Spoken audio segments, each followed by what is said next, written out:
I went up and down here and I was like, And now, one man in there,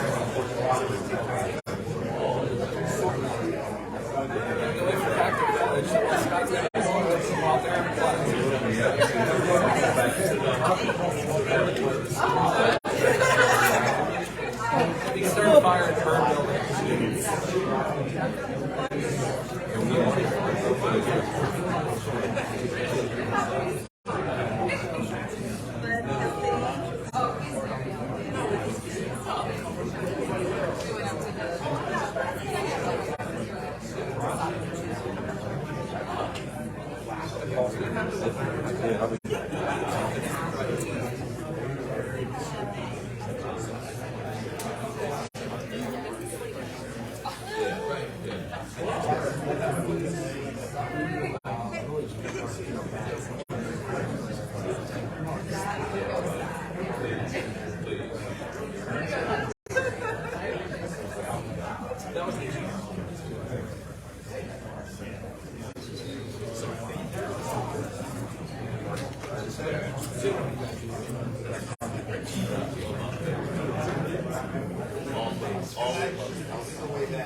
Welcome everyone to the 2022 MDOT tour meeting. We're happy and pleased to have MDOT here. Secretary Forts and his staff. It's always an exciting time every year as we look forward to our new projects upcoming. We had a productive meeting down at Mako a couple of months ago, shared a lot of these different projects, but we wanted to go into detail. Always give the opportunity for the public to be here to learn about what's going on in Washington County. A lot of great things going on. With that being said, we wanted to start here first and do some introductions. We wanted to recognize the elected officials in the room. So I have John Martirano, our county administrator, is going to be here with me. He's going to have some opening remarks along with President Jeff Klein, who's here with us. But again, we'd like to start off and recognize some of the officials that are here at the meeting. Well, good morning and welcome. Welcome to Washington County. It's a beautiful day. Walking up to Secretary Forts. It's a beautiful day. Everywhere it's a beautiful day in Washington County. Welcome to the Washington County Public Safety Training Center. Obviously, this is our newest public safety facility. It's a state-of-the-art facility. It's phase one of some other phases. We have more to come, but it's exciting. We cut the ribbon a few months ago, and as you can see, we have training going on. So if anybody wants any snow training, we have more. So luckily we don't have that today. But if you haven't had a chance to look around, if it's your first time here, if you get a chance to look around before you leave, it's a great facility. again, I think my job is to welcome you, welcome some of the elected officials. Obviously, we have President Jeff Klein there in the back. He's going to come up. Secretary of Reports, thank you for coming. I know you were here a few weeks ago for the Hitachi ribbon cutting. Good to have you back. And then I'm just going to look around the room. Senator Porterman, he's here. He's got Mayor Teal and Liz with him. Krista, I guess you're representing Delegate Weibel. Looking around here, Robert Summerfield from Senator Gardner's office. Delegate Parent, just said hi to Delegate Parent, so I don't want to miss anybody, but Mark Whitmire from the governor's office is in the back. Ian, our retiring sheriff. I know we always have to say that, right? Our retiring sheriff. I'm trying not to say it. But our retiring sheriff is Sheriff Mullen. I think, did I miss anybody? And for everyone else, welcome. I'm glad you could be here today. Again, welcome to Washington County. I'll turn it over to President Klein for a few opening remarks. Thank you, John. Before I begin, I know you folks return back to Annapolis or your office. Once you get back there and tell the governor and David Franklin and all those people preparing that CIP budget, what a fantastic facility that you saw here today in Washington County that's going to serve our public training, safety, first responder needs well into maybe the next 5 decades. We do and are asking for some additional funding, so when you're crossing each other or passing in the hallways, please mention how state-of-the-art this facility is, and we're not done yet. So thank you for that. We have that brief mention while I have the podium, sir. Welcome, Secretary. Welcome, Mr. Crawford. I want to thank you all for being here today. Again, I want to praise Mr. Crawford. 2 weeks ago, called his office. Concern from a citizen within an hour. The staff was there on site. The citizen called me back and said, couldn't believe the government responded that fast. So thank you all for the hard work you do. It makes us all look well. I'll be brief. My main plea today again will be I-81 widening, I-70 widening, highway user revenue, and our airport. And I'll be brief on those statements because Scott Hobbs will do a much better job in his presentation. So to all here today, thank you. We welcome you today. Thank you, President Klein. I also, Donnie Stallmeyer from the town of Williamsport is here. I saw him when I stepped over there. We do have a good presentation this morning. We have a number of county staff here. We have city staff here. Obviously, we want to share with you. We did share with you over the summer our transportation priorities. And that's what we're here to do. So we really appreciate you coming today. And I'll turn it over to Scott and the staff and the president. Thank you so much, John, President Klein. One small part of this presentation, we have several other staff members that will be talking about different aspects of our MDA plan. We always want to share MDOT's organizational chart, show how important it is to us. For those of you who do not know, I like to always share the different agencies that we're involved with. I'm mostly dealing with state highway administration on a daily basis, but with aviation, transit that goes into it, MDA, we have all our different partners involved with this. So we welcome you again. Want to have a special thanks to Monica and Greg and Pam and Mike for help setting up this meeting. Our new locations, we had to do a lot of tests to make sure everything was working here. Like Commissioner Klein said, this is a wonderful facility. We spent years in the making and the planning to try to make sure that we could accommodate different aspects of, what the community needs are when it comes to public safety emergency services. I want to welcome Secretary Ports again, like we said. Really hopeful in the future about some of the projects that are ongoing. This one being included, some progress being made throughout all of our transportation. On the list of projects we have today, Rodney Tissue is here with us, and I'm going to turn it over in a minute to Rodney. He's going to talk about the city transportation priorities. Matt Mullenix is here, does a wonderful job with our MPO, Metropolitan Planning Organization. He's the executive director. He'll be talking about TSMO, which is Transportation Systems Operations. We'll be talking about some of the bicycle pedestrian plans, the freight plans. There's some new exciting information about that he'll share. Andrew Eshelman's here with us. We have a recently newly hired airport director, so Andrew, in the meantime, is going to handle some of the airport discussion at the Hagerstown Airport and what things are going on there. He's He's also going to talk about HUR, the highway user revenue. Kevin Sharon is here, roped him in one more year for this, to talk about transit. It's always important. Saw Travis through here with transit and how important it is to us and really the expanding growth. He's going to talk about some of the expansion going on, some of the funding, some of the ridership that's involved. So Kevin will be up here talking, and then I have Sheriff Mullendor here. We talked about how important this facility was, and Sheriff's been an instrumental part of this facility, really from the beginning planning stages, along with Dave Hayes. Dave's here, he's in the back with emergency services. Every step of the way, they worked with us on how we're going to set this up, and really in the future, how the coordination with the state and the county when it comes to training opportunities, especially when it comes to interstate safety. So Sheriff's going to talk about the strategic highway safety plan for the interstate, and that's important to us. And that was something that was brought up when we talked at NACO. So I'm looking forward to that. So with that, I'll let Rodney start off with the city of Hagerstown transportation priorities, and a lot of the priorities that he has are also county priorities. So look forward to Rodney. Thanks.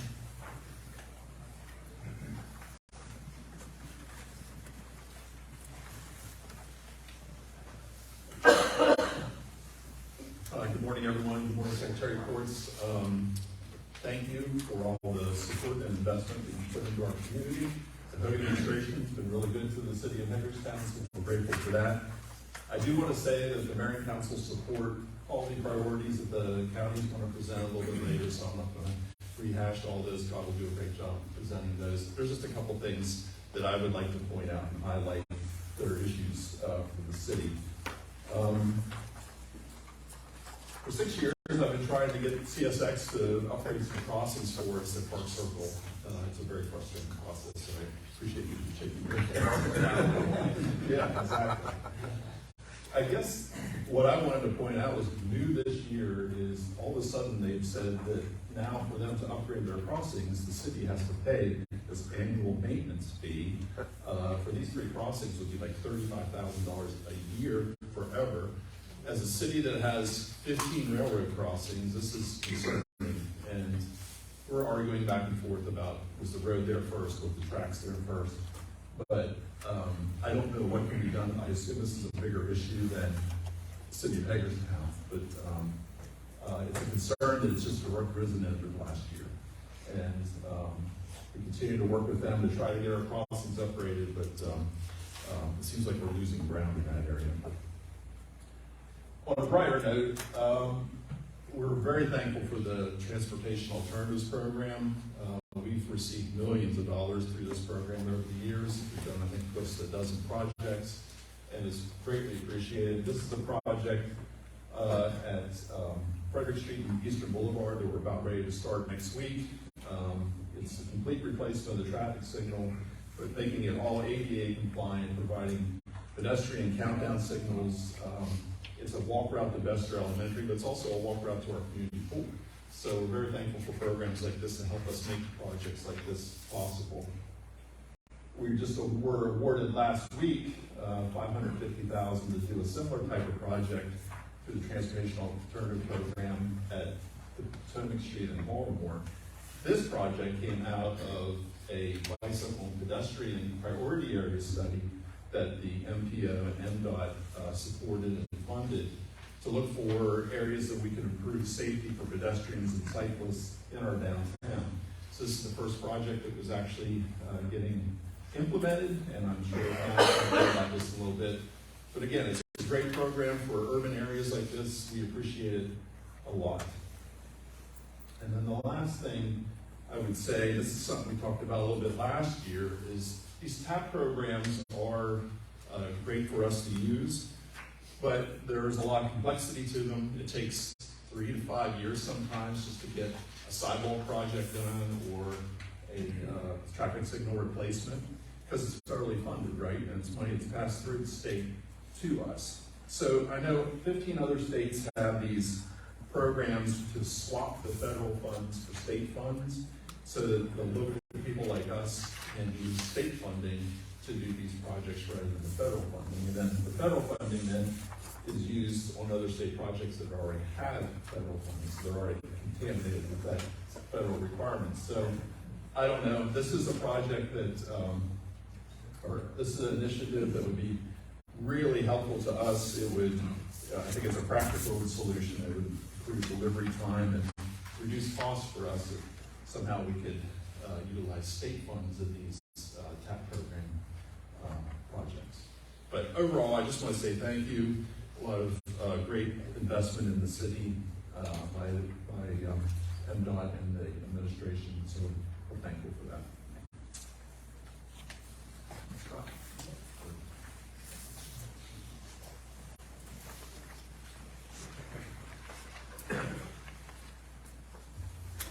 All right, moving ahead, the Federal Aid Bridge Program is our backbone of our structure and inventory. I started in bridges, are very important to me, so just to share a few of the bridges that we have ongoing in our Federal Aid Bridge Program. We work closely with the Federal Aid Programming Section, the Office of Structures for the state. They do a great job of leading us on the way of what we need to follow all the regulations when it comes to federal aid funding and these bridges across the community. So a lot of smaller and medium span bridges that we're working at. Any bridge 20 feet and over gets inspected every other year, sometimes annually, depending on the conditions. And then when we have Federal Aid Bridge Program money, we move forward and do replacements or rehabilitation projects. So there's a few of those projects shown on the screen.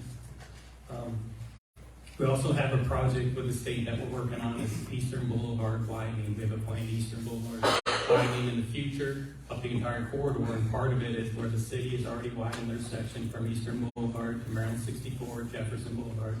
And we have a project that we're moving forward with to improve the intersection. We're going to manage the project. The state's providing us funds for that project, so we appreciate that. We're looking forward to that project starting next year. We've been anxious to get that project started and continue on northbound on Eastern Boulevard to widen that from 2 lanes to 4 lanes. Recently, we've been really working on our ADA transportation projects around the county. I know the city works on it a lot also when it comes to curb ramps and sidewalks. We've been working with the EDL office with the state. They came through and did a review of our program. There's transition plans for sidewalk compliance and curb ramps.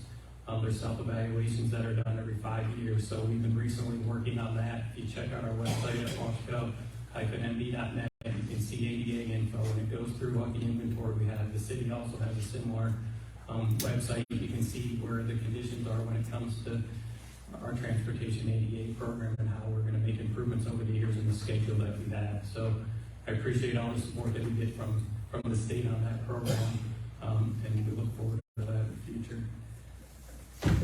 One thing I wanted to add on the screen also is the US 11 bridge at Williamsport. Recently received a letter from the town of Williamsport. Donnie Stoudemire is here from the town, requesting a planning environmental linkage feasibility study be undertaken for that bridge. They've recently had some conversations with the state about that, so we wanted to mention that.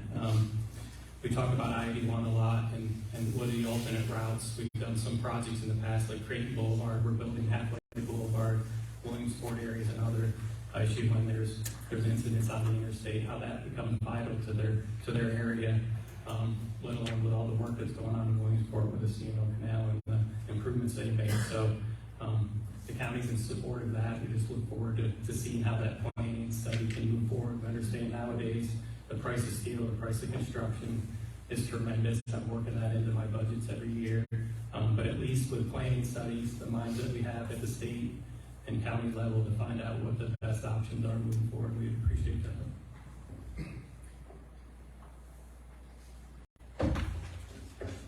ARC projects are key to us also. That's the Appalachian Regional Commission. It's federally funding that we get for local projects. They're local access road funding, and if it can bring jobs to the area.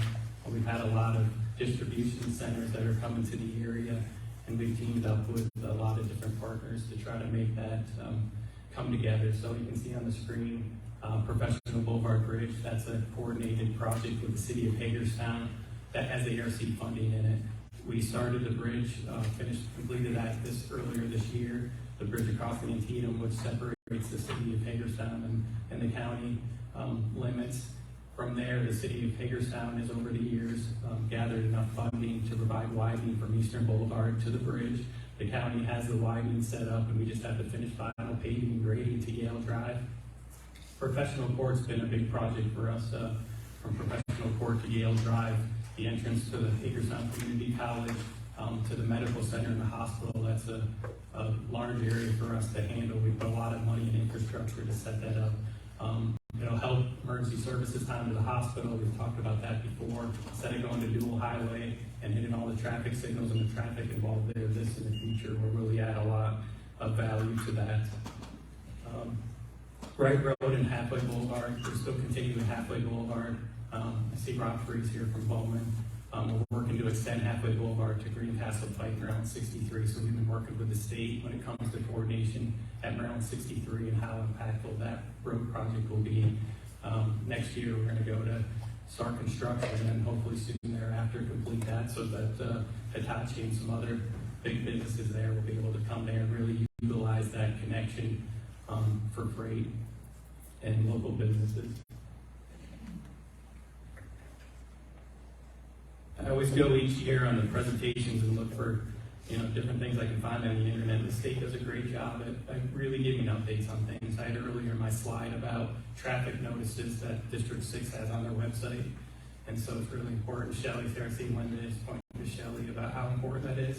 We get a lot of calls, and it may be state related. We can share with them, hey, actually the state has on their website, it talks about the project, how long it'll be, what the impacts are. So Linda here with traffic and Tony do a great job of really, like Jeff Klein said earlier, Commissioner Klein, about really getting a call, asking, we pass it along, we work together, we get calls from the citizens about, what's going on here, there's an impact here, what can you do? And we try to do our best, but this does a great job of showing the progress that's being made on that. I know the state put that together as far as the bridge projects first, and then working on the interchange and the loop ramp. So we're excited to see how this can continue on the interchanges, but to show the progress being done was really a great sign of things to come. We've talked about ID1, of course, and everyone here realizes it's our #1 priority. The city has that as a #1 priority. So I just wanted to share, partnering meetings have been going on for the design. The state's been sharing with us where they stand when it comes to the surveying, the design, and planning, the different aspects. A lot of environmental impacts when you deal with any of these larger projects, and people don't realize how long and what an effort it takes to do so. So they've been working on that.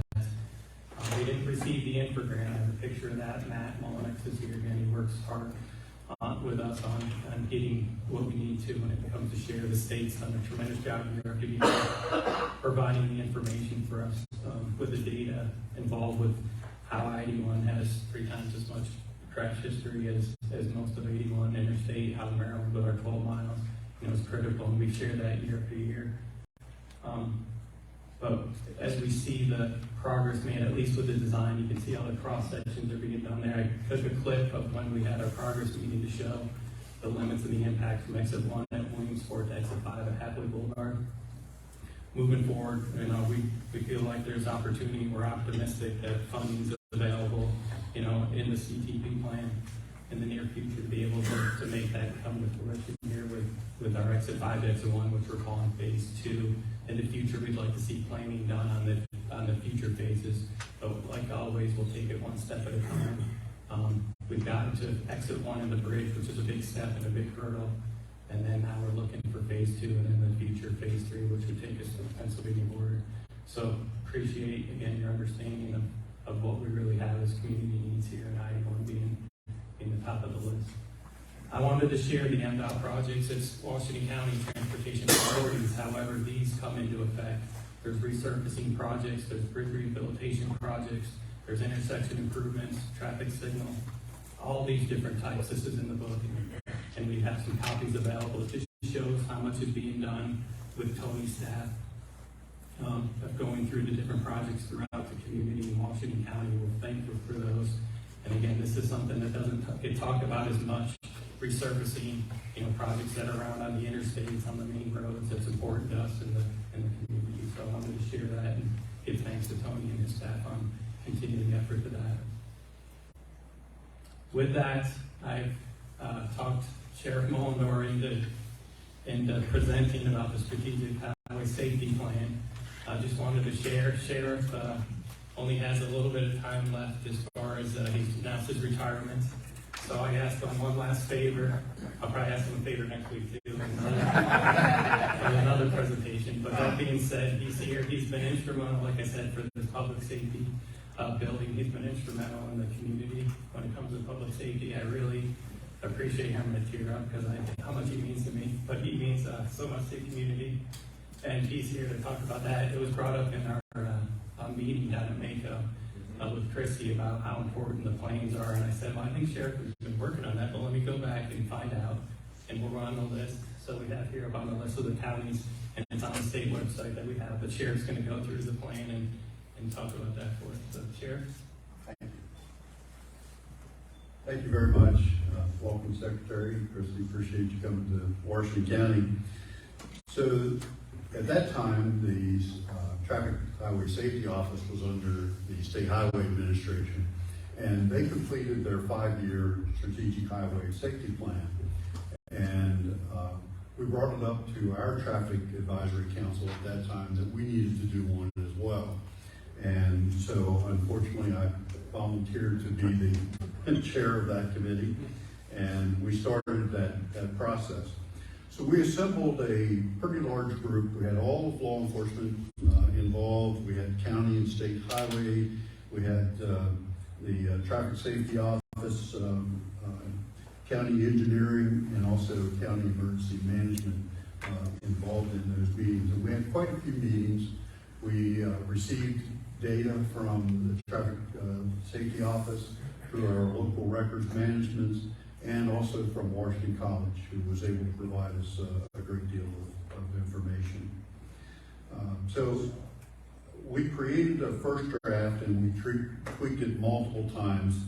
And our focus area is based on the issues that we had with serious motor vehicle crashes as well as fatalities, was distracted driving, pedestrian and bicyclists, which was huge at that time, aggressive driving, impaired driving, occupant protection, and then highway infrastructure. So once we had our final draft, we took the plan to the Traffic Advisory Council, and they approved the plan as we presented. And then I took it to all of the municipal governments as well as to the county government to approve the plan. We wanted to get buy-in from them because obviously they are very important in traffic safety throughout our community. So we did that. And then since adopting the plan, we've spent countless hours doing traffic enforcement, working with the MPO on many issues, including pedestrian issues. We had some serious motor vehicle accident involving pedestrians out on the dual highway. So we work with Matt and his group to address many of those issues. We've also worked on infrastructure, school bus safety with Brian Johnson through the Traffic Advisory Council. So we also review the plan every year just to update it, make sure that our goals and strategic objectives are still in play. And then this past year, we totally revised the plan and updated it to another 5-year plan. So we are good through 2026, but we will still continue to improve upon that. Some of the barriers that we have, as everybody knows, during the pandemic, there were fewer cars on the road, but those cars were traveling faster, committing more violations than ever, and that hasn't stopped since the pandemic. Unfortunately, we just had another fatality yesterday. A motorcycle was hit a deer, and unfortunately killed the 58-year-old man. And then the other part of that is with law enforcement, all the changes that have occurred in law enforcement. We actually lost 15% of our staff, and I know the other agencies have had issues maintaining deputies and officers to be able to do enforcement. We did have a traffic unit here in the county. We had to give up because unfortunately we still have to do calls for service, and that's our priority in the county as well. They still do traffic, but it's in between calls, and they don't get a lot of time to do that. So, as we're going to be graduating 6 individuals on February 4th, and after 4 months of field training, they'll be back on the street, and hopefully we can recreate our traffic unit and get back involved in traffic enforcement. So, thank you very much.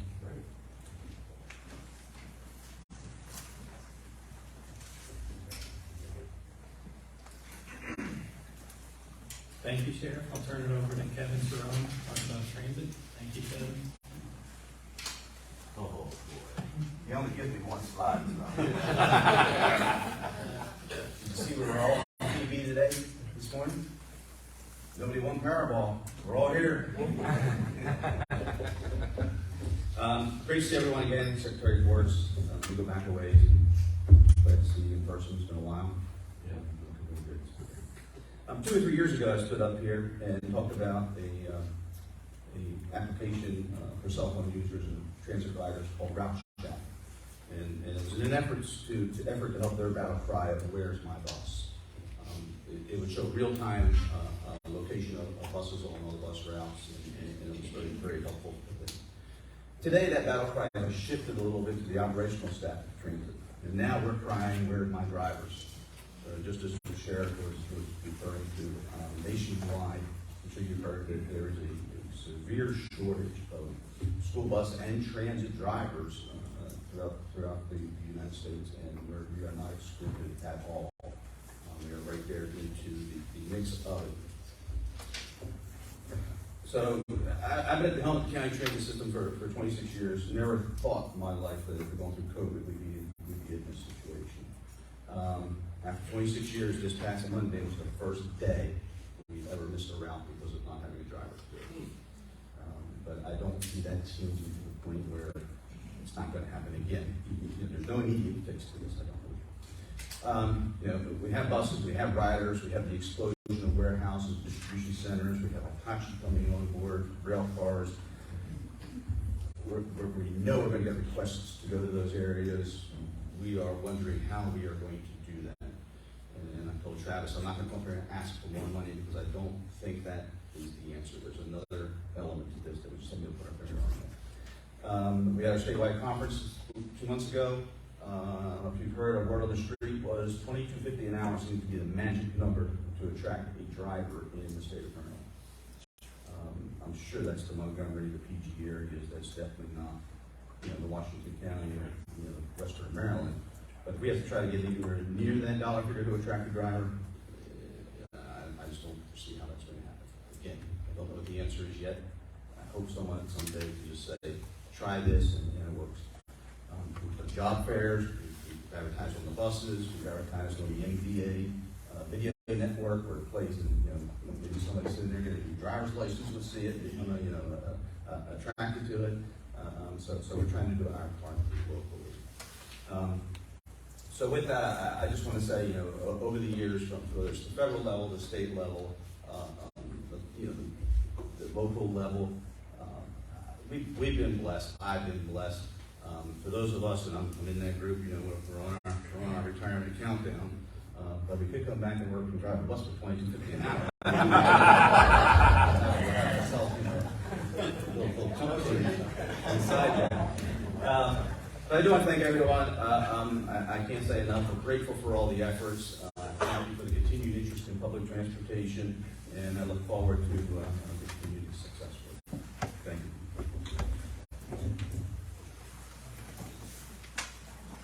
I'm sorry. Andrew Eschman, Public Works Director for Washington County. My direct report. For a little while longer, at least. If I'm not here tomorrow, you know something.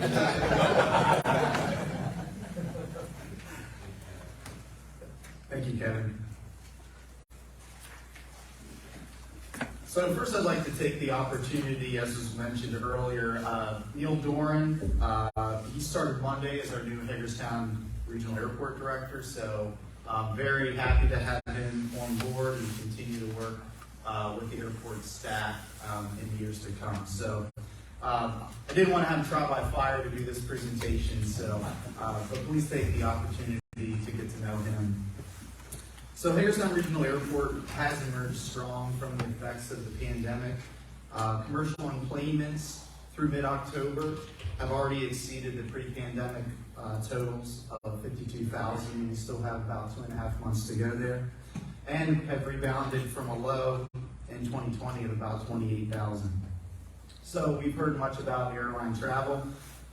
This can be attributed to several factors. I'm sure a lot of it's pent-up demand, but I think it's also due to the major investments that have occurred at the airport, and MAA and FAA have been part of that, certainly with our terminal expansion project, and that was completed during this period of time, and that certainly improved the customer's flying experience.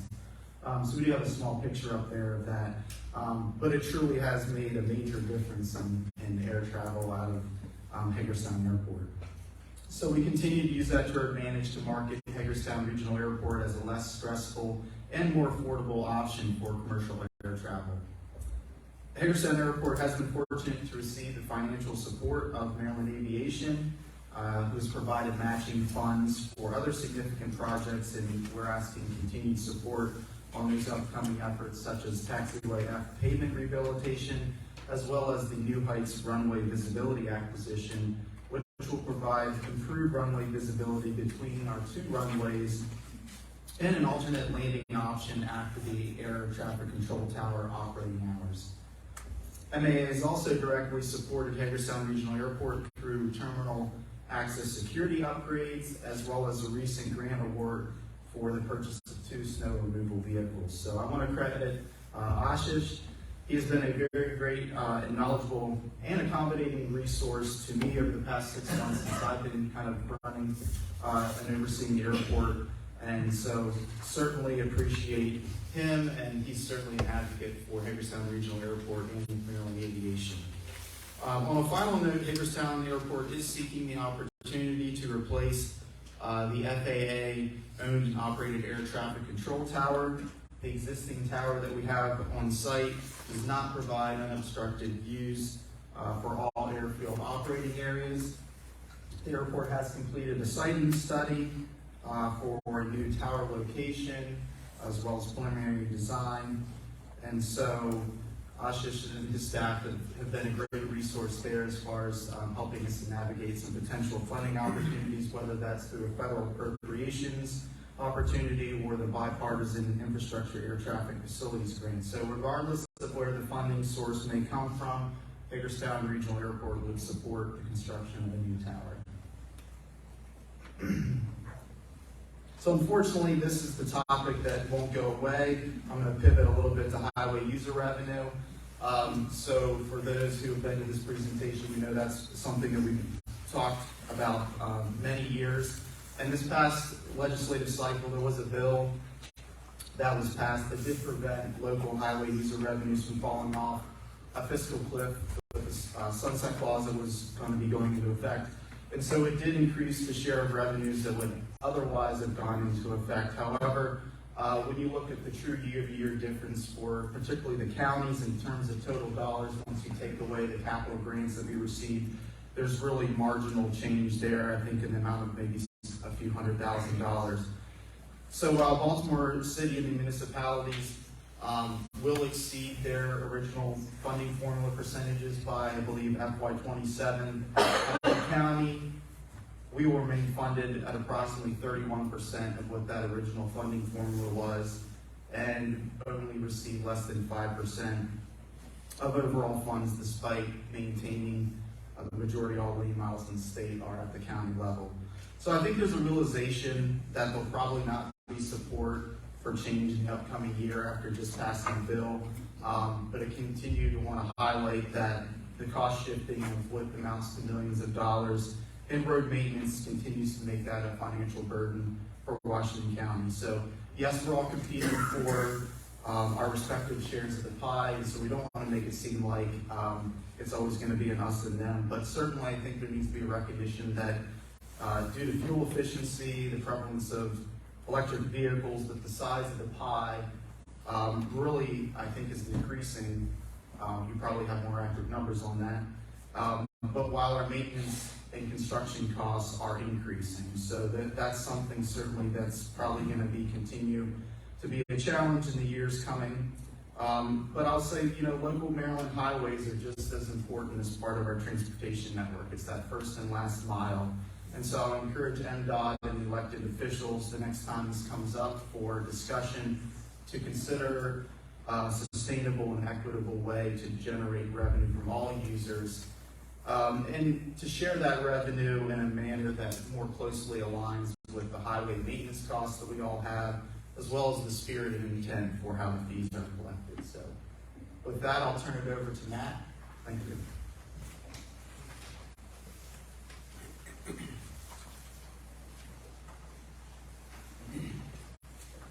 All right, thank you, Andrew. Good morning, everybody. I apologize for my voice. I usually sound like Johnny Mathis. You're not going to get that treat today.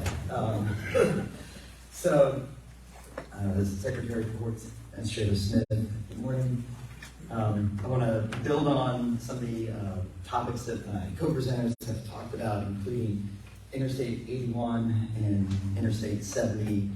In 2020, we completed our area's first regional TSMO plan, covering Washington County. We had tremendous buy-in and support from the state of Maryland, and we built, it does, all right, sweet. Didn't know if it was going to work.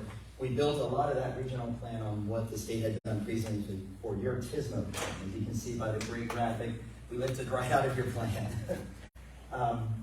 And part of that work was we put together strategy toolboxes for TSMO solutions as the widening continues to be under design, as we continue to look for funds to add capacity. There are improvements that can be made for operations presently.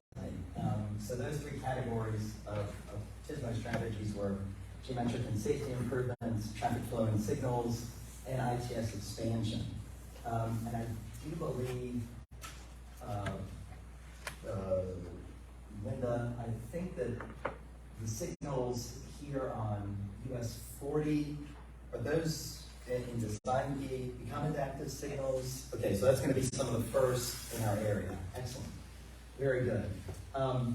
So we're making progress in that, and something that I wanted to highlight is that as I-81 Phase 2 is being designed, there's opportunities to incorporate a number of high priority TSMO strategies. The first is that there is only one DMS sign on Interstate 81 in Maryland, and that is heading southbound just when you come over the Mason-Dixon line. We would like to have incorporated into the design a northbound DMS sign.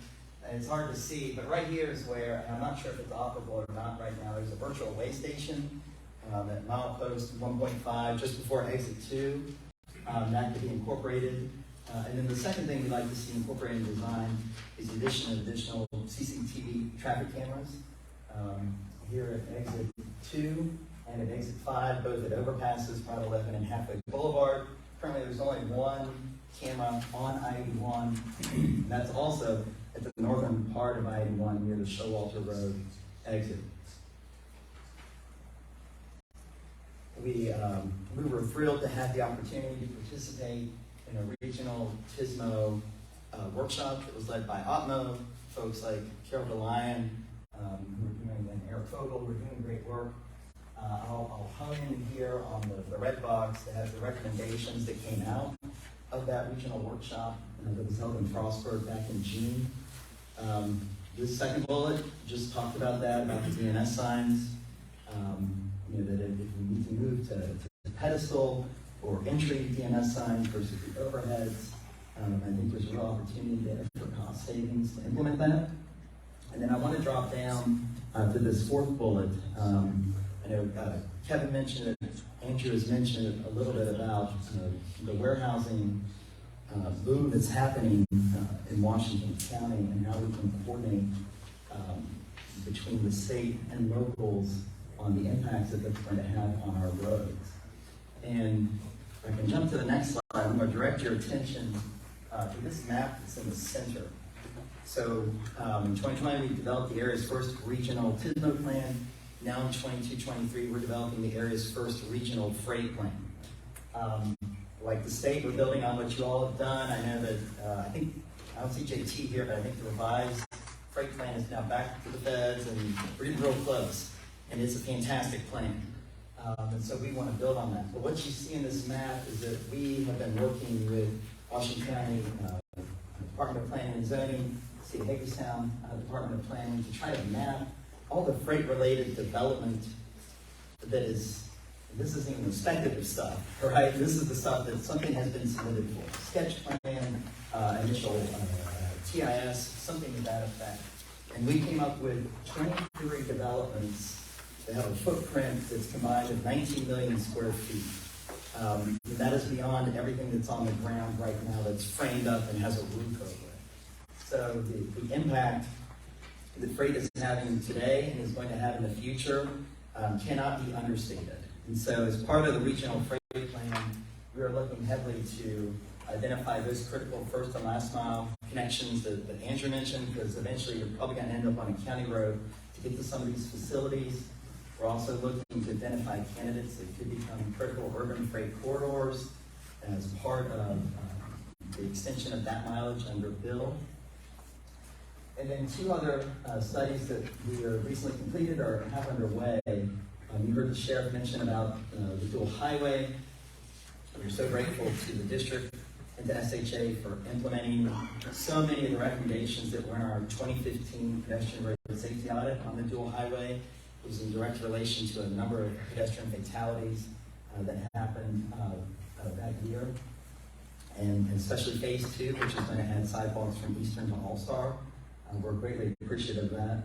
This speed management study was a recommendation of the bicycle pedestrian priority area plan that SHA and the city put together. And this is focused on how we can reduce speed and improve safety for all users, specifically between Cleveland and Cannon avenues within the city of Hagerstown, including looking at the possibility of a signalized mid-block crossing. And then over here on the right corner, this is the draft priority corridors for MDOT's pedestrian safety action plan. And so as we at the NPO are working on our regional bicycle plan, we're going to be incorporating these corridors into that plan itself. And there are 5 pedestrian signal heads that UTS has approved the design request for all along US 40 in downtown Hagerstown that we would like to see get implemented. If you're having trouble finding funding for it, maybe carbon reduction funds could be used. The FY22 CFR program, the sub-allocated funds of the NPO, I think that would qualify at 100% because it's pedestrian and safety. But I'll leave that to the folks that are programming experts. Thank you very much for your time. At this time, I'll turn it back over to Scott.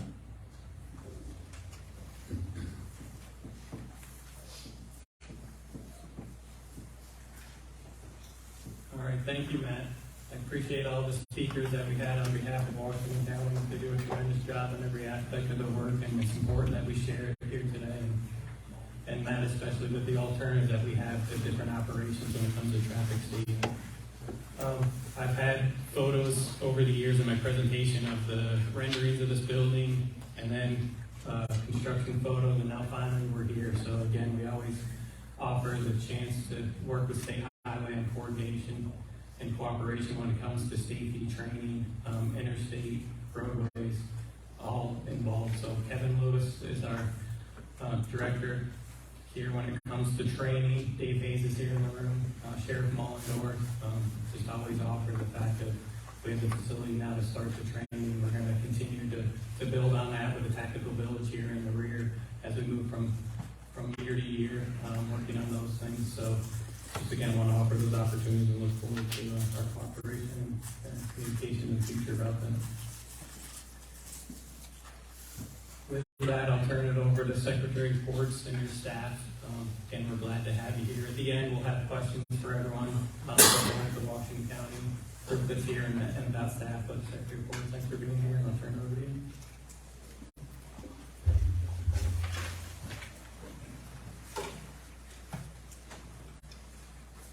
First of all, wow. You guys are way too organized, I tell you. Probably the best presentation we've had all CTP. to be honest with you. But as mentioned, hello, my name is Jim Ford, Secretary of Maryland Department of Transportation. And by the way, you're going to hear me cough. I'm fighting a sinus infection. It is not COVID, okay? So it's going to happen. Just bear with me. And I want to thank you for inviting us to share with you our overview draft of the 6-year Consolidated Transportation Program. Better known as CTP, which covers 2023 through 2028. So I brought our whole team with us together today from State Highway Administration, Administrator Tim Smith, and someone who needs no introduction, District Engineer Tony Crawford. I know Tony's one of the best district engineers we have. Matter of fact, I really like Tony a lot, even if he was in the Navy. You know, we chide each other a little bit. He kids me about being a Marine. He told me today that the Marines are just a department of the Navy, and I reminded him that's the men's department. Tony's a great guy to work with. I hear like no complaints about this area, so I want to thank Tony. And from the Maryland Transit Administration, we have Local Transit Support Director Travis Johnston. From Motor Vehicle Administration, we have Administrator Christy Nizer. From Maryland Aviation Administration, we have Regional Aviation Assistant Director Ashish Solanki. And joining us from the Secretary's Office, Regional Planner Rashad Pitney, and Director of Government Affairs Pilar Howell. So first, I want to thank you for taking time to visit with us in Mako. I know you mentioned that a little earlier today. Mako is a great opportunity for us to understand how we can work together to find solutions for your county.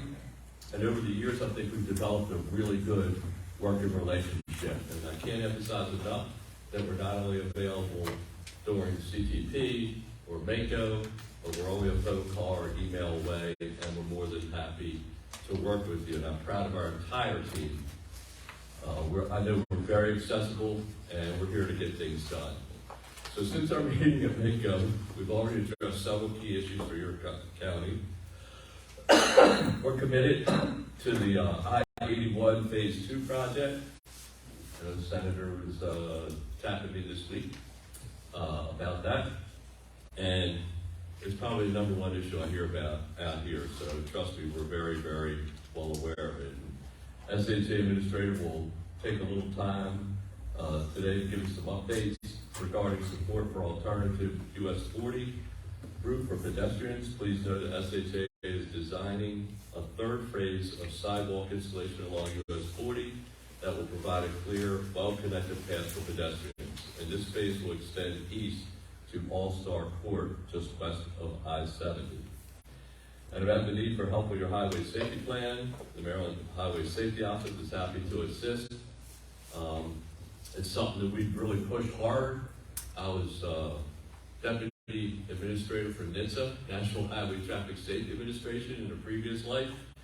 And it's extremely important. I mean, I know Christy Nizer has been on the forefront of this forever, and I can tell you that we're only going to reduce fatalities and major crashes by working with the feds, the state, the local levels. It's the only way it's going to work. So thank you so much, Sheriff, for all your input on the highway safety plan. Now I'm just going to take a minute to go back over some of the things we've accomplished as partnership through Western Maryland and through the Eastern Shore. Thanks to Governor Hogan's record investments in transportation infrastructure, we've accomplished a great deal over the last 8 years. With the governor's leadership, MDOT immediately began moving forward with top priorities. In every region across the state, we've improved 100% of the state highway system, making our roads and bridges less safer, less congested. Of the 69 poorly rated bridges that we identified in 2015, we have repaired or replaced all of them. We're continuing to address aging infrastructure. We now only have 26 poorly rated bridges throughout the state, and that's a historical low for the state of Maryland. All these bridges are now under construction, funded for construction, or in design. Also on our list of accomplishments is the switch to all electronic tolling throughout the state. The move is keeping traffic flowing and easing congestion. And speaking of tolls, very important reminder, time is running out to pay your unpaid tolls. and have the fees waived. Back in February, we announced a customer assistance plan to help everyone help their constituents. We've given customers 9 months to get their late fees waived and pay their unpaid tolls. And on September 1st, we started a 90-day countdown. The grace period ends November 30th, so the clock is ticking. As of today, customers have only 27 days to pay their tolls and have their fees waived. If you haven't already done so, remind your constituents, family members, neighbors, colleagues, friends, whoever, to take advantage of this money-saving opportunity. Now, turning to transit, our systems are also more reliable thanks to Governor Hogan's historic investments in lower maintenance. And I also just want to give a shout out to Kevin. He's one of the best transit directors in the state. I can honestly say that. We do go way back. I'm not sure how you got to dress up in a suit and tie, but I borrowed one of theirs. he's taller than you, I know. But Kevin and I go way back when I was running Hartford Transit, and he's not only a very good transit manager, I should say director, but he's also a fun guy to work with and a good friend. So good to see you, Kevin. As our infrastructure governor, Governor Hogan kept Maryland's port and airport open for business throughout the pandemic with continued investments at BWI Marshall Airport and Maryland's Port of Baltimore. At BWI Marshall, we're now handling more air cargo than Reagan National and Dulles combined. And when it comes to container ships, that we're backing up into all the ports across the nation, there were no delays in Maryland's Port of Baltimore. In fact, we welcomed ships that were diverted here because they couldn't be served elsewhere. And we're going to hear more about these and other milestones in just a moment. But I want to stress that Governor Hogan has delivered more projects and more money to local jurisdictions through the Highway User Revenue Program. During the past legislative session, he worked across the aisle to get a great deal for the local jurisdictions, increasing the amount of HUR by 33%. The successful negotiations allowed us to amend the bill to be even better than was originally proposed. And that's a dramatic increase to help fund your transportation priorities and will help provide local matching funds to capitalize on funds that will be available through the Bipartisan Infrastructure Investment and Jobs Act, better known as the IIJA. MDOT is here to help you navigate through that federal process. And obviously that brings us to IIJA. We've been asked for the last 9 months what we're funding with it. It's right here. Everything that we're funding is right there through IIJA. And I want to stress that it is not all new money. The IIJA funds is another name for ICE-T, safety lou. It's just another name for our formula funding. So it includes the funding that we've already had in the previous CTP from 2022 through 2027, plus some extra money. So during the next 6 years, the draft CTP FY 23 through 28, Maryland's program $1.3 billion in new IIJA funding. That's $178 million for airports, $166 million for transit, and $966 million for highways. Now, these allocations I just mentioned are based on a federal formula outlined by the IIJA federal government. Now, we're working closely with our federal partners on specific criteria to program additional projects for both transit and highways, and this funding will go a long way for a state of good repair. And it's important for Governor Hogan, and quite frankly me, to advance at least one new project in every county and Baltimore City to form a highway, transit, aviation, any of those projects. And also, there are also potential for some additional projects in the discretionary grants that are part of IIJ. I think we mentioned at MACO that there are some local grants that you can put in for. The state is prohibited from putting in for them. They must be put in by the local government. So there are some opportunities there. We're exploring some of those. And again, we're here to help you navigate through some of those. So we're glad to work with you on anything you might see there. Shifting the details of CTP, I can start off by telling you this is the largest budget ever. The draft 23 through 28 totals about $19.9 billion, and that's nearly $2.2 billion more than the final 2020 through 2027 CTP of about $17.7 billion. As noted earlier, this draft CTP includes a large increase in HUR funds, which you can spend on your local projects. A 33% increase delivers hundreds of millions of dollars more, thanks to the agreement Governor Hogan worked out with the legislators. And that increase of nearly $2.2 billion in this draft CTP includes $1.3 billion in additional IIJA funds, also includes improved revenue estimates post-pandemic, and MDOT's higher share of state corporate income tax. Now, this CTP devotes 35% of the budget, which is $6.9 billion to system preservation. That's about $800 million more than last year's CTP. Now, these dollars are critical to achieve and maintain the state of good repair for our roads, bridges, rail, ports, and airports.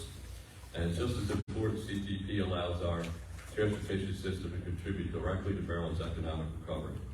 That's the balance we need to maintain our assets, delivering major projects, and planning for the future.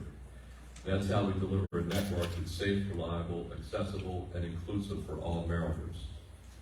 Now, I just want to say what an honor it's been to work with our dedicated team at MDOT employees who deliver projects each and every day.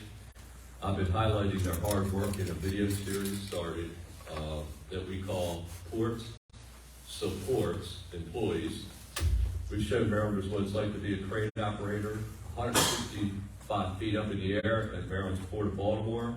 If you ever watch that video, you see I'm scared to death of heights. You will not see a sequel, I guarantee it. And I've also gone out with state highway crews to do everything from filling potholes, and I mean I did every job on the potholes, and picking up litter on our highways. Now, talk about litter. This is where Jim Ford's going to talk a little trash. You know, litter along our highways cost us all some serious dough, about $60 million over the last 8 years. Think about that, $60 million over the last 8 years. On average, that's about $7 million per year. Think about that waste. I'm sure everybody in this room could think of better ways to spend $7 million per year. At MDOT, we launched a program to encourage people to stop this waste, or in other words, put waste where it belongs. And as you can see, we created two superheroes, Can It Clay and Recycle Ruby. And quite frankly, we created them so the kids could shame their parents and then not throwing stuff out the window. Now, how this works? Got the headrest, comes down 2 prongs, put these over the 2 prongs, hangs to the back of the seat. Puts trash in there, empty it when you get home or to your destination. So, that's just not for state highways, by the way. It's also for local roads. I know you have the same challenges that we do. You hear the same complaints that we do, I'm sure, about trash on the road. So please help spread the word. We brought some extra bags for anybody that needs them. And if we all do our part, I think we can stop garbage and $60 million from, get ready for it, folks, literally going out the window. So I'm sure our SHA administrator will love it if his crews can focus on road work and use that $60 million for something else. Plus, I do want to say that it's awfully dangerous to go out there and pick up trash, so we do want to protect our employees. And so anything we can do to stop this would be helpful. With that, I'll now turn it over to Administrator Tim Smith. Thank you, Jim. Good morning, everyone. Good morning. Great to be here in Washington County in this great facility. So I just want to say hi to all the elected officials as well as our county officials here. It's already talked about a little bit, but it's really an honor to lead the SHA team. The honor is, truly mine, because when you have folks like Tony Crawford leading our District 6 and taking care of Western Maryland for me, I feel like he's got my back, and I know I would love to be in a foxhole with him, whether I'm a Marine or in the Navy. So I don't want to get in the middle of that mess there. And I know Linda and Shelley are here with them supporting them. They have a tremendous team out here in District 6, and I know that is helped by the Washington County. So last year when I was here, we were in a different building. but I talked about how we were building a shelf of projects, and it really fell into three main categories. One was asset management. We're just trying to keep our existing infrastructure in a state of good repair, and that's beyond pavements and bridges. That includes signals, traffic barrier, pavement markings, those type of things. You heard it from Matt and also Scott, is also accessibility. We're looking at trying to better get our vulnerable users from point A to point B as safely as possible for that Vision Zero goal, in addition to motorists. So it's kind of looking at all our users of the system. And lastly, mobility. It's really about congestion, but we're trying to do it differently. You heard Matt mention it with our TSMO, our Transportation Systems Management and Operations, but it's really about trying to use technology, trying to use existing footprint to best use, more efficiently move both the peds and pedestrians, but also motorists from point A to point B as quickly and safely as possible. You'll see in the CTP pages, we have a flavor of that across the entire state. You'll definitely see it there in Washington County. The Secretary reports mentioned kind of the progress we've made, and I just kind of want to highlight a few of them that we have that kind of fit in that flavor. So just south of Hagerstown here, we began replacing, we've already talked about it there, but 70 is 60 at 65, right? That's where we're replacing the decks and superstructure. That's going to be in alignment with whatever future plans we have there. But we know maintaining traffic and ensuring safety there has been a challenge. It's a complex area, but we're nearing the end of that, and we'll be finishing that up next year, anticipated. Also near Boonesboro, back to that kind of the asset management part of kind of keeping our structures in a state of good repair. We're replacing the original 1966 structure there over Crystal Falls on I-70. So construction's underway, and we're anticipating that being completed by early 2025. We're using a temporary bridge there to ensure traffic flows throughout. You heard the Deputy Secretary, Secretary Jim Ports talk about, I didn't mean to give you an infield motion there, sir. I might get my own down here soon. Talk about the IIJ and our bipartisan infrastructure law. Is just we're trying to better connect people to life's opportunities using across those three kind of buckets. And as you heard him mention before, here in Washington County, in our draft CTP for 23 through 28, you'll see funding to support the I-81 Phase 2 reconstruction in Williamsport and Hagerstown. So we're currently fully funded for design and the CTP for that. That scope includes, and we've kind of already highlighted it through what Scott has shown, extending improvements nearly 4 miles north beyond Halfway Boulevard to CSX Bridge. It also includes support following the requirements of our US DOT grant. We've seen about the infra grant. We haven't heard about the rural grant yet that we did in partnership with the county. We're still waiting on a final decision from our federal partners, and actually I just submitted some additional information to them via email on Monday.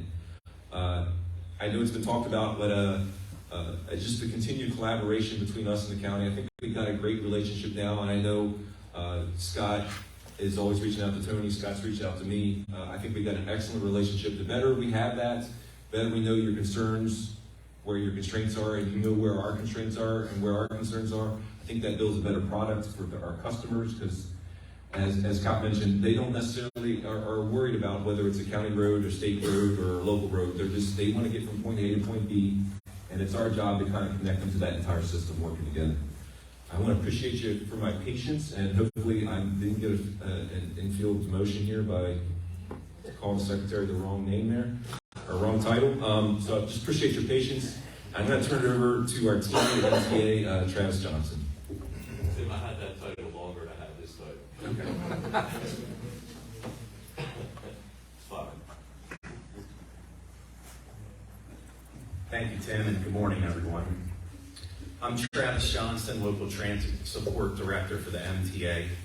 I'm glad to be here with you today to report that it's an exciting time to be working in transit in Maryland. Through the Office of Local Transit Support, MTA continues to ensure that our systems across the state remain a safe and reliable transportation option for local residents. In addition to improving reliability, MTA has been focused on delivering innovations and enhancements that improve the commuter bus rider experience. Most notably, real-time GPS capability through the Transit app, enabling riders to know when their commuter bus will arrive. Also, mobile fare payment with Charm Pass, and just last year we launched the Charm Pass or the Charm Flex 3 and 10-day passes in response to those riders who needed more flexible commute options. MTA continues to make significant capital investments in state of good repair projects to ensure the transit system remains a safe and reliable transportation option for the region. The Capital Needs Inventory Report, which was released back in July, details MTA's progress in reducing the SGR backlog from 16.2% of all assets to 14.4% over the past 3 years. Expected levels of state and federal funding will further reduce that number to 5.4% by 2027 and 1.3% by 2031, meeting 98% of our needs. MTA is also preparing for the future of transit. We are in the final stages of completing our first 50-year statewide transit plan. Building upon existing regional and local transit plans across the state, the plan will outline a 50-year vision for transit in Maryland and help define transit needs across the state for future generations. We appreciate the county's participation in the development of the plan and look forward to moving into implementation. Last but certainly not least, MTA also makes an investment in transit in Washington County by providing nearly $1.5 million in funding for operating and capital grants to support the local transit operations. Thank you. I appreciate your time this morning. I'll now turn it over to MBA Administrator Chrissy Nizer.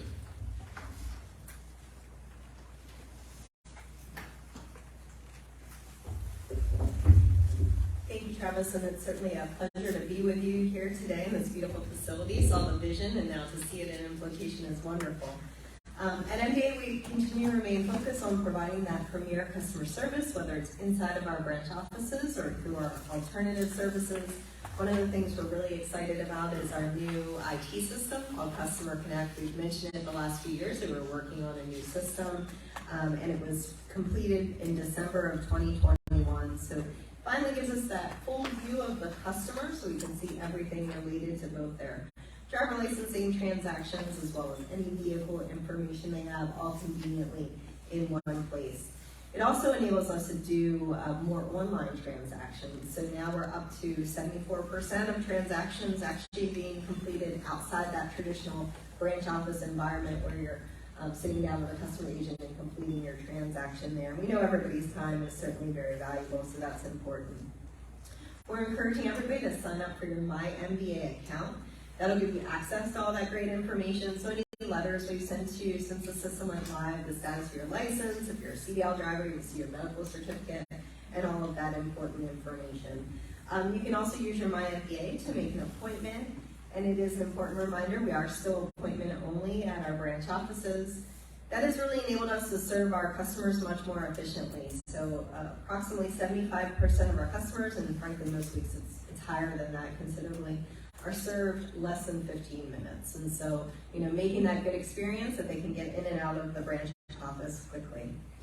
One of the things we also have been focused on is how we can provide additional services to our branch offices because we know they're fairly centrally located within communities, and so we're proud of the fact that our Hagerstown office now includes a Veterans Benefit Office. So it enables us to provide veteran services at the same time link them with MBA services that they may need.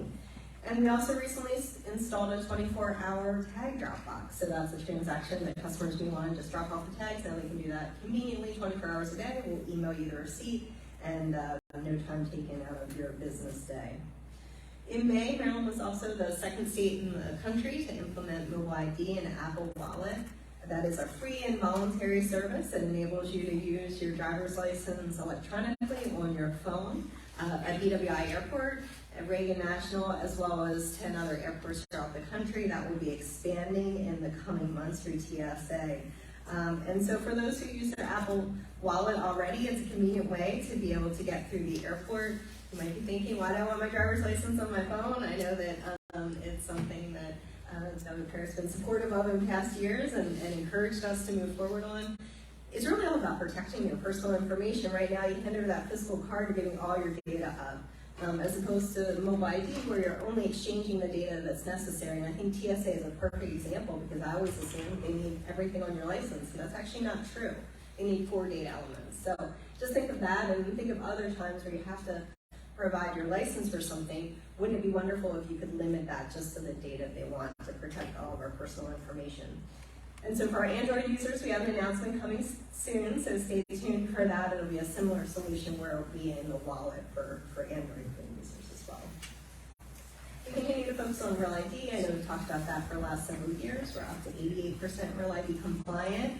About 6 months out, we actually sent out a release today reminding all of our residents about that upcoming federal deadline that is May 3rd of 2023. We also are very committed to highway safety, as the Secretary talked about. Unfortunately, we lost 563 people on our roadways last year. I know we all agree that's 563 too many.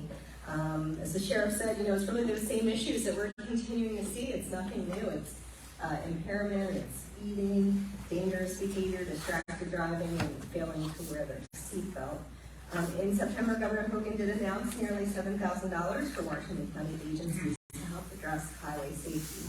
And I really do want to commend Washington County for the work that you've done in the area of developing your local strategic highway safety plan. And just as a point of personal privilege, I have to say the Sheriff is not only a tremendous local advocate, but frankly, in the statewide stage, he has helped us tremendously and been somebody who's been a firm supporter of highway safety, and I'm grateful for his service. And I told him earlier we might still be calling on you every once in a while, even though you're retiring. So thank you for that, because it really is only working together that we're going to reach these goals. Want to make sure you're aware that in terms of funding, the bipartisan infrastructure law does have funds available to implement some of those tenets of the local plan, if that's helpful. And the State Highway Administration has actually offered now that when you have the local strategic highway safety plans, you can use some funding money from them for infrastructure improvements related to your plan. So that's a great step forward. At MDA, we do strive to be the best we can in everything we do, and really it's only because of our great employees who not only provide that premier customer service, but also come up with some of the great programs and initiatives that I've mentioned today. So it's always a pleasure to be with you. I want to thank you for your time, and I'll turn it over to Ashish Salanki from Maryland Aviation Administration.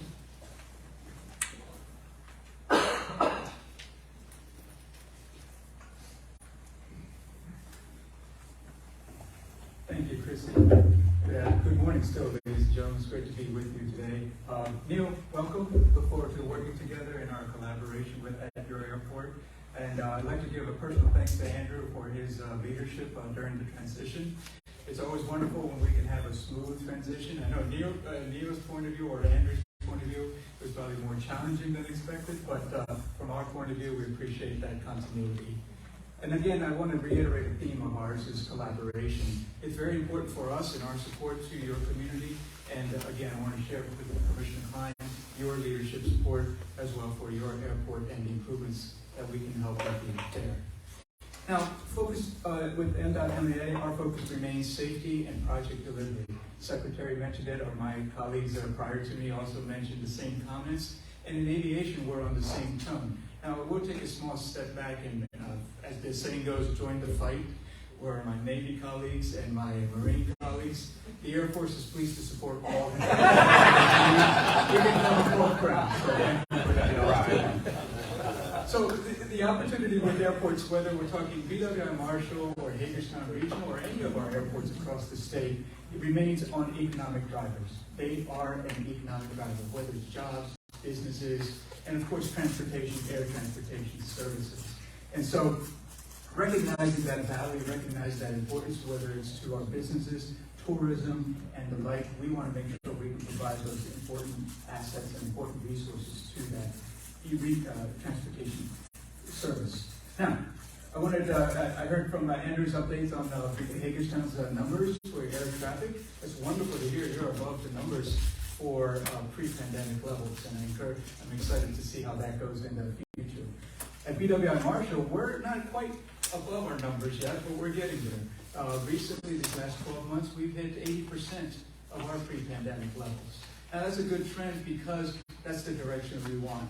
Our airlines have added service. They've started to ramp up the proper sizing of their servicing and added additional destinations. That's where our customers want to go. And so as we reach and exceed that 80% of our pre-pandemic level, we're excited of the trend that this reaches. I'll also add, just 2 Sundays ago, BWI pushed through 32,000 passengers through our screening checkpoints. That's our pre-pandemic level. Actually, it exceeded pre-pandemic levels. So again, the trend line is looking good. We hope to get to that number more regularly and of course support that economic driver that the airport provides. Moving forward into our cargo operation, the Secretary had mentioned the role that BWI Marshall plays in air cargo. Just to give you some round numbers, 618 million pounds of cargo were pushed through BWI Marshall. Now, that's a lot of weight, but to give you a percentage-wise, we pushed through 55% of the air cargo out of the 3 major commercial airports. And that's what we're really proud of and encouraged, and we're pushing to continue that growth on the air cargo side, equally as the air passenger side. Now, a little bit about our capital program. Now, certainly, I've stood up here before with you, and I had the privilege of sharing with you our 3 main programs that we're working at BWI Marshall. Our restroom renovation program, our Southwest Airlines maintenance hangar, as well as our Concourse A/B baggage handling system. Now, all 3 of these projects are underway today, and they will be finished within a couple of years, but what they will deliver is improved services and improved opportunities, both for our business partners as well as our customers using the airport. And at the end of the day, a better experience coming and going through BWI Marshall. Secretary had mentioned IIJA. $178 million are coming towards BWI Marshall and our other state-owned airport, Martin State Airport. Now, those are mainly for airside improvements, runways, taxiways, but that also frees up state funds towards our terminal buildings, our landside improvements that will help again in our customer service roles. And a program important for me that helps me support Neil and Andrew's airport and your airport, which is the statewide aviation grant program. This year, we're supporting $3.5 million, and that goes towards all improvements related to operations, safety, runways, taxiways, aprons, if you will. And at Hagerstown Regional this year, we're pleased to support $105,000 in support of your snow removal equipment and operations vehicles. So thank you for your opportunity to share with you our updates in aviation. Now it's my pleasure to turn it back over to Secretary. Chip. All right. So thank you, Chief. Before I close, just want to take another moment to talk about a key economic engine that will be driving business and jobs out here in Western Maryland. As we continue to make progress with the Howard Street Tunnel to bring double stacking of containers to our railways, it's important to remind you that how that will spur growth and logistics with the supply train industry in Western Maryland. Maryland's Port of Baltimore is the prime gateway for goods coming to the e-commerce market for cargo sent to the Midwest by rail. Earlier this year, we put into operation 4 additional ultra-large Neo-Panamax container cranes. These cranes require a $166 million investment by Ports America Chesapeake at Seager. Baltimore is now able to handle multiple supersized ships simultaneously. The additional cranes nicely complement the Howard Street Tunnel expansion project, which will allow for double-stack container rail cars and clearing a long-time bottleneck through Baltimore. And it will give the East Coast seamless double-stack capacity from Maine to Florida. And construction is underway and it'll be completed in 2025. Baltimore will be able to send double-stack containers by rail into Ohio Valley and into Chicago. And I know you talked about warehousing a lot earlier today. This is going to help, double stack is going to help Western Maryland create more jobs to be a distribution center, if you will, out to Western United States, Chicago, etc. And so with that, we believe it's a game-changing project which will increase business through the port of about 160,000 additional containers per year, and equally important, about 7,300 new jobs from the increased businesses. So these jobs will include good paying truck, warehousing and distribution center, jobs that are reached all over the state, as I mentioned, including right here in Western Maryland. Well, with that, thank you for the opportunity to discuss our 6-year CTP program. Now I'll turn the meeting back over to Commissioner President Klein, and would be happy to answer any questions that you may have.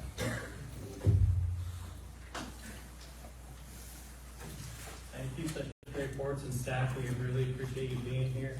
Wanted to turn the meeting over to question and comments for our local officials and state representatives. So go ahead if you have any comments. We'll look around the room here.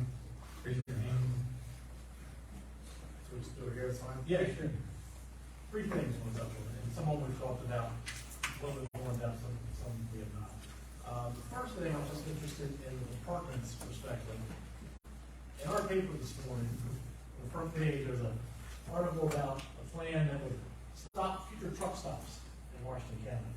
I was curious as far as what the department, ironically, it was actually picture 81 when they're all six. We know that truck stops will be beneficial for safety, for highway safety, for trucks to be able to come off, be able to rest, the drivers, things of that nature. I was just curious as far as the department's aspect of how valuable you guys view truck stops throughout the state of Maryland in that aspect. So that's just something that kind of came up today, wanted to inquire with you guys, kind of how the department would feel and something like that. Second, I want to touch on Mark Rail expansion.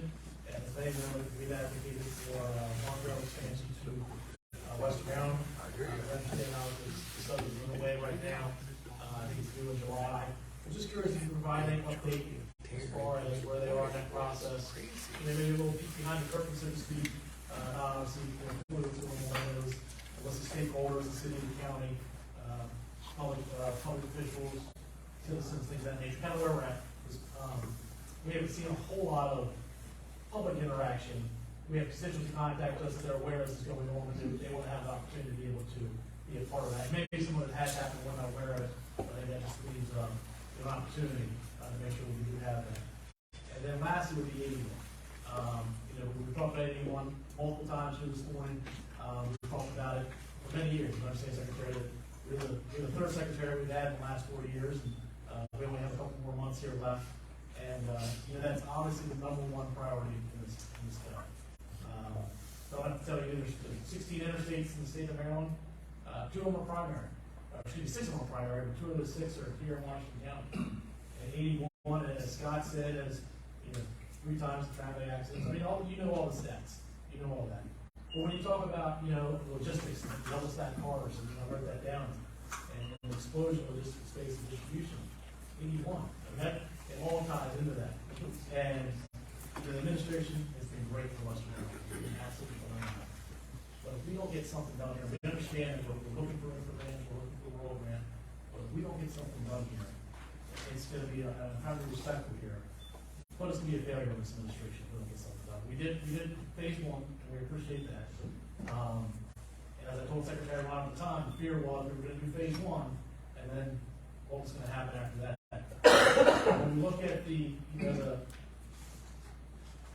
bullet point here, where it says MDOT is pursuing 2022 temporary road grants for phase 2, and it says significant changes for 22 through 27, it says none. And that causes some concern. Because when I read that says, State of Maryland MDOT has no plans for the next 5 years to do anything they want.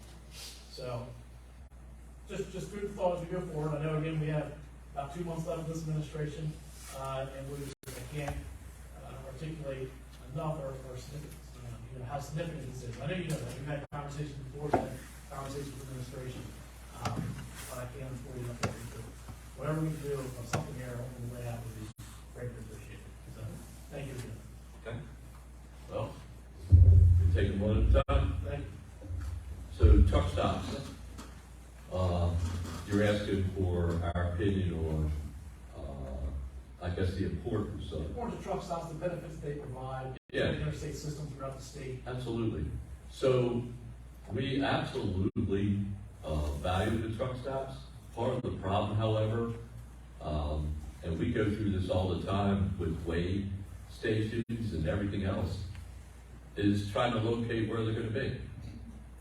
Because every time you try to start one, the communities oppose it. And so even though we value them, even though we know it's a significant problem, we really need the local buy-in to be able to get the right of way and create some of them. That's the big problem, I'll be honest with you.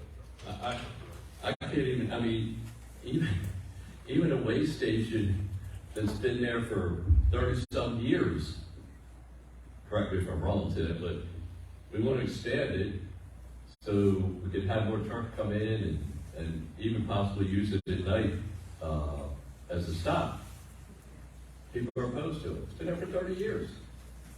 And so it's a real challenge. So anything you can do to help us with that, if you could identify some land, or the county can identify some land, look at some right of way, we'd be more than happy to talk with you. I'll be honest with you. We've looked for other solutions. We even tried to talk to some like shopping centers and stuff like that, to where we could work with them, but quite frankly, the trucks damage parking lots so much that nobody wants to do that. So we're looking for any alternative we can find. We don't like them parking on the shoulders. It's dangerous not just for them, but even more so for other motorists that are along the highway. So I can assure you we value them. It's just a very, very big challenge. Mark train expansion, the study is underway.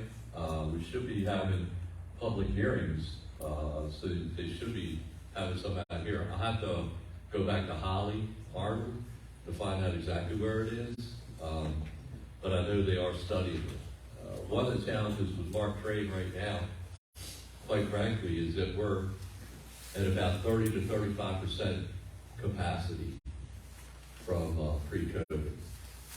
And, you know, when you talk about expansion, when you're at 35%, you talk about expansion, you know, you'll end up with even more seats that are available right now. There's a lot of seats available in Mark Train at the moment that are not being utilized. So it's becoming a real challenge, not just for us, but for the entire rail industry. The I-81, as you know, Pete Ron and I came out here, I think it was back in 15, 16, out the back truck, and talked about 81. We did complete phase 1. Phase 2 is funded for design, as you know. And we did put in for the infra grant as well as the rural grant. Quite frankly, we have never held a Washington, Garrett, and Allegheny County CTP this late in the season. We respect the fact that you guys get a lot of snow, and we don't want to be here for it. And then I come in here and are doing snow training across the hall. But the reason that we had this meeting this late, and you three are our last ones in the CTP process this year. The reason we did that is because, according to what we understood from the federal government, FHWA, Federal Highways, they were supposed to have made their decision by now. And so we were postponing this meeting to later in the season to hopefully be able to announce the fact that we got the rural grant. We know we didn't get infra, but hopefully we were going to be able to announce it. Unfortunately, the federal government has not made their decision yet. And so I don't have anything to announce at this moment, except for the fact that I can assure you that this is one of Governor Hogan's and mine top priorities for the state. So I hope that helps you a little bit. Hopefully we can hear something soon. I just don't know how to get the answer out of the federal government very soon. So hope I answered all three of your questions. We get back to you on the March studies after where we are. Travis, give it Holly, get that to the Senate. Hi, Robin Summerfield. I'm here on behalf of Senator Cardin. First of all, I just want to commend your entire team for their accessibility and their professionalism, responsiveness to local issues. They're always calling email away for us, and we really appreciate that. I also want to thank you and your team for your support to local governments in these locally directed IADA funds. All the help we can get out here to make sure some of these folks can touch that money would be great. And thanks for your excellent handling of the Infrastructure Act and Job Act stuff in here. Lastly, I just want to really thank, when Governor Hogan was elected, he ran, in my view, on a customer service promise. We did. And I want to commend all of Maryland's employees for really responding to that. But the pandemic certainly made that a big challenge. MDA nailed it. And I really want to, as someone who has used MDA through the pandemic on multiple occasions, the appointment scheduling, I hope it never goes away. It's such a pleasure to walk in there and have an appointment. The kiosks are fantastic. You get so much stuff done without having to wait in line or anything. And the online services. So congratulations and thanks for all your hard work on that.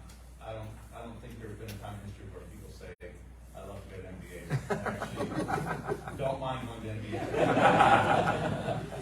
So thanks, Secretary. Congratulations on a great view of service. This has been a pleasure to work with your whole team. Look forward to working with the professional team moving forward as well. Well, thank you for that. As a matter of fact, you're right. Governor Hogan was adamant about providing good or premier customer service. It was amazing to see the transition because, look, people don't have a choice. They have to come to government for these services, right? You can't go to the local store or a competitor and go to MBA, get your MBA service done. So they have to come here.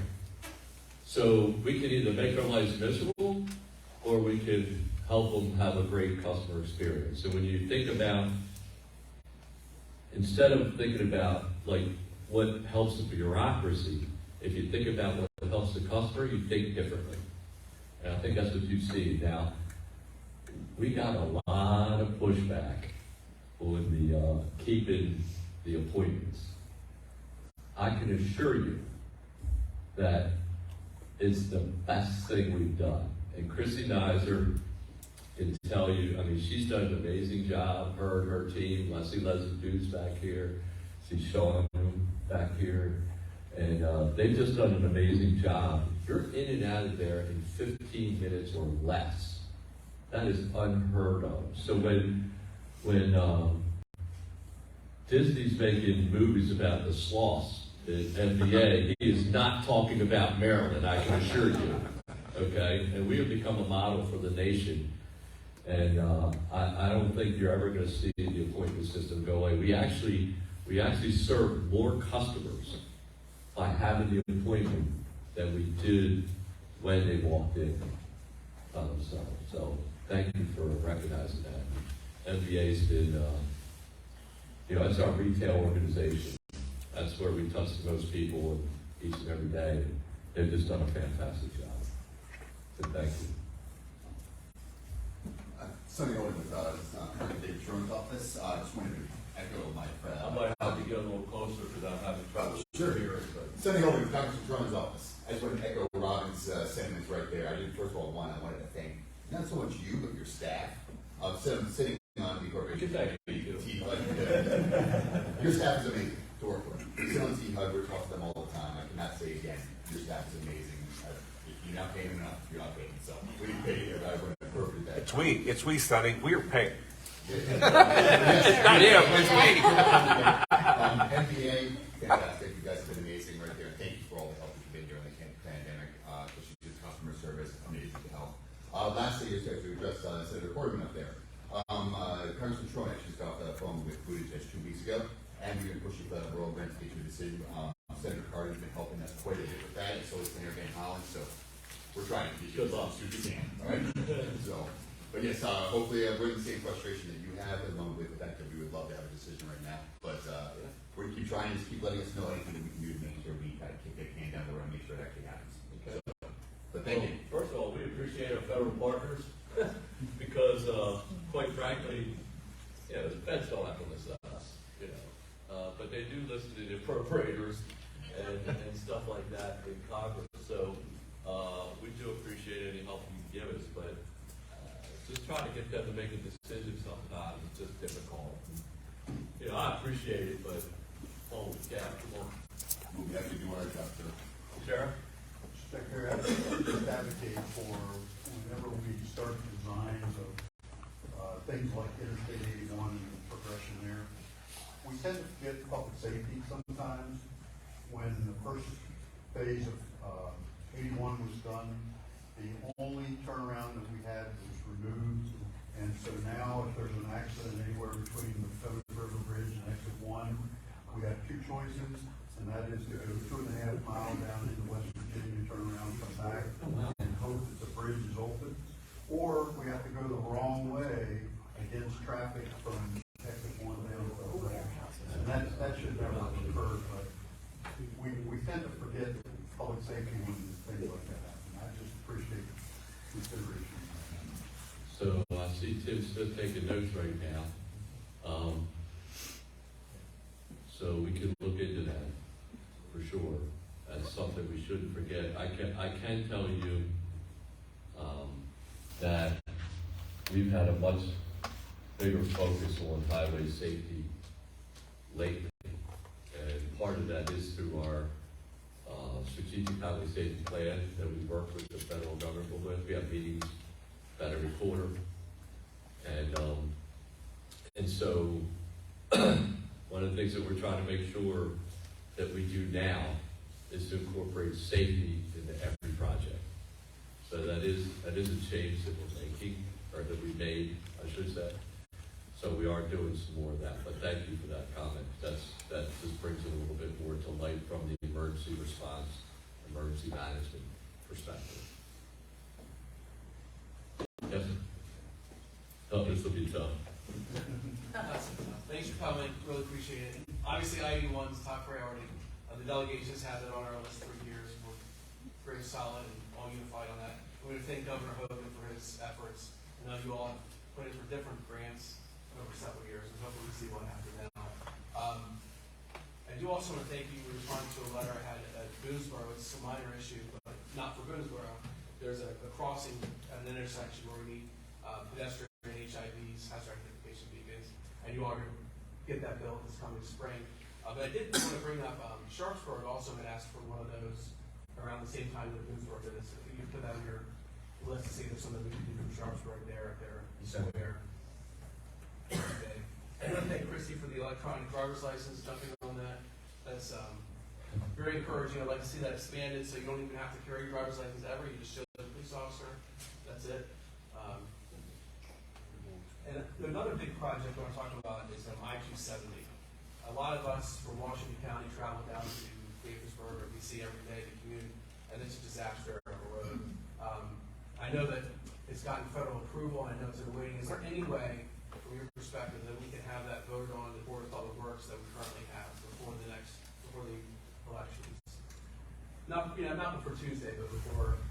Yeah, I hope not. Yeah, it is Thursday. So the challenge there is, obviously we have a developer that we're working with, AFP, and they have the pre-construction group that they are working with. And so it really depends on their ability to get some of that pre-construction work completed before that occurs. You're right, we've had a lot of delays. Many of them through NEPA, because of opposition with the community. Not with the community, with certain organizations. A very small, loud part of the community. And then, of course, we had to delay the ride. And that's record of decision with the federal government. So we have been delayed. And it's unfortunate because that's a project that would really help this area. It's funny because when we came here in 2015, one of the things I heard from a lot of the delegates and senators, especially in Montgomery, Prince George's, and Frederick, was, hey, Virginia's expanding their highway system, why aren't we doing that? And as soon as we started doing it, they complained about it. And so it's just been very unfortunate, but we're pushing as hard as we can. Great. Yeah, obviously anything you can do to get that done before the end of the time frame would be very helpful. That's our goal. And the last project is US 340. It's just a planning study at this point. It's down to, doesn't affect very much in Maryland because it's actually a project that has to happen in Virginia. But we need more Maryland, Virginia, and West Virginia to get the intersection of 340 Harper's Ferry Road improved. If we could get that done, the afternoon delays and crashes that we see happening in US 340 as people are going to West Virginia through Harper's Ferry would be greatly diminished. Okay. All right. I'll see both Tim and Tony taking notes. They can look into that. We don't have an answer for it now, obviously, but it's something we can look at. Okay. In the back. Jim, I'd just like to say thank you for what you have done personally as deputy and then obviously as the secretary. You've been a friend to Washington County. I appreciate you whispering in my ear during appropriations meetings and those types of things, and giving some counsel to help out where we can. So I do appreciate that good relationship. I just ditto the sentiments of the good Senator Quarterman. He articulated the concern very well. If anything, he'll be the bad cop, I'll be the good cop. Thank you. But he's spot on. It's that important. So thank you. Good. I'm Kurt Cole, Great Area Town Committee. Just wanted to thank you again, Jim, for your work over the last two terms that we've been working with you guys, and it has been a great staff. I did try to call Tony the other week. He did take a vacation. That was the only thing. What? That's the only thing. He didn't tell us that. No, Secretary said he was trying out for Dancing with the Stars. Is that why I got the haircut? But anyway, it's been a great. I know your position sometimes don't get thanked in the public, but for the people that work with you, we've seen the focus improvement. Just as Senator Porter mentioned, 91, and as you guys transition with the new administration, if you could help our community sell the messages, I know you guys probably dream it about 81 as much as we feel on you for the last 8 years. But if you could help pass that along to help their learning curve as the new administration comes along, we'd appreciate it. And also just mention, I'm glad Senator Corbett highlighted the MARC train study in Washington County. You know, sometimes we get forgotten about transit and that will work. When you look at transit investments in Washington County, $1.5 million, we're grateful for it, but that's really a small number compared to the transit that's spent in the rest of the state. But we're looking at population migration and what's happened in the last couple of years. And when I was looking at a couple of years ago figures, it was about 1,200 net gain that we had. The majority of that is coming from Frederick County, Montgomery County, Baltimore County, Anne Arundel County. I thought that might be a little more COVID oriented, but I was looking at some data. There was an article in the Business Journal this week, and it talked about Frederick County, Montgomery County. We were up almost 600 people net gain from those two. So there is a movement, a shift to Western Maryland. I think there's, it has to do with, housing prices, cost of living, but our quality of life here has been recognized, our school systems recognize the investments in our downtown, and now this administration is a big part of that, is being recognized. We've talked to developers we're getting calls from a lot of those bigger developers. We talked with one yesterday from Midwest that was coming out to look at what's going on around the new stadium downtown. So we are going to see that. We are seeing the migration in, which means, and I don't think a lot of people are changing jobs up here because our jobs aren't as tech, it's high tech as they are down there. So I think they're probably still working where they've been working, but they're living here and moving over. So that transit need, I think, is only gonna grow, and we know how long it takes to get Mhm. that stuff done, so we gotta do. And then, the only thing I'll say else about 81 is, you know, the design and engineering for phase 2 was 5 to 7 years, and that was great investment, and we appreciate that back in, I think, 2015, 16 when you did it, because that makes that project more, qualify a little better for these grants. Because it's ready to go. But if it's gonna take another 5 or 6, 7 years for phase 3, 4, we really should start that design as well, and get that going. So we're trying to move that along, knowing that you're 5 or 6 years away from, being able to get construction money. I can assure you that I-81 is part of the transition. I can assure you that. We've already done it, and it's in there.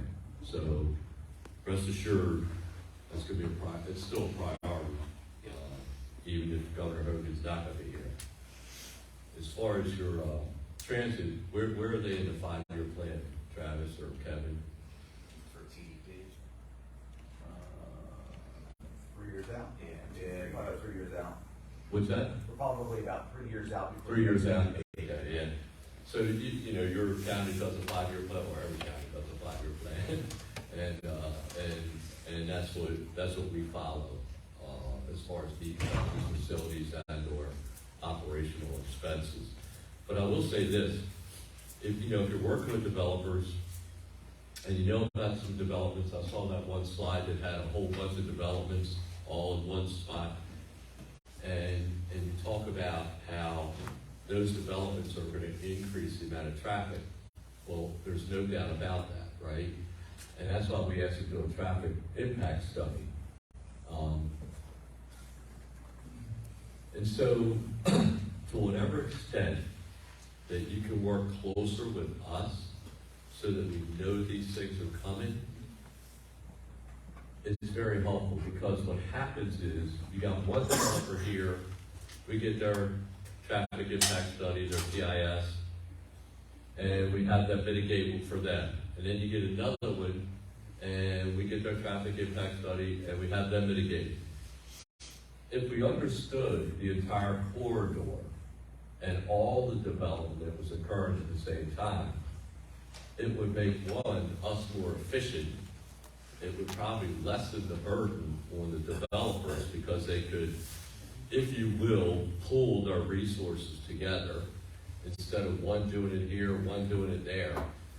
And it just makes for a better system. So to whatever extent we can work closer together, because quite frankly, we're not in charge of development, right? Local government is. You don't want us to be in charge of development, I can assure you. And so the fact that you make all the development decisions, which is going to increase traffic, and then turn around and say, hey, there's too much traffic. Well, yeah, because you created all these developments, So we really need to work a lot closer together on some of these things. And so the earlier you can get us the information, the better. It actually just makes sense. Jim, I actually have an update for the study, so it is ongoing right now. We're continuing to work with CSX to look at the different requirements that will be needed. The second draft of the study is going to be made available by the end of the year, at which time we'll be reaching out to the affected jurisdictions. So it's moving along. Yeah, we can follow both lines. We'll make sure there's public need. There's a lot of constituents that inquire about routine. We'll make sure they have an opportunity to be heard all parts of the area. So. Has there been a public meeting? Previously, I guess there's going to be another round. I was going to say there had to have been if we got a draft. A draft. My guess is that they got wrong, but I would imagine probably a lot of it's virtual back when that happened. Sometimes hasn't been. Oh, that could be true. They had been on an opportunity for people to go to the library and come to the facility and actually have a presentation. I think that would be helpful to have an in-person opportunity. I think, we'll check on that, Travis, to see it. However, I will say this, that we can't just do all virtual meetings. The feds won't let us. We do have to have in-person meetings. We can supplement the in-person meetings with virtual meetings. And quite frankly, the virtual meetings have been much more successful number-wise than the public meetings in person, because the ones in person, just not a lot of people show up. But I don't think we can do just virtual. I have not seen any of the organizations from USDOT that will allow us to do that. But we'll find out the schedule for you.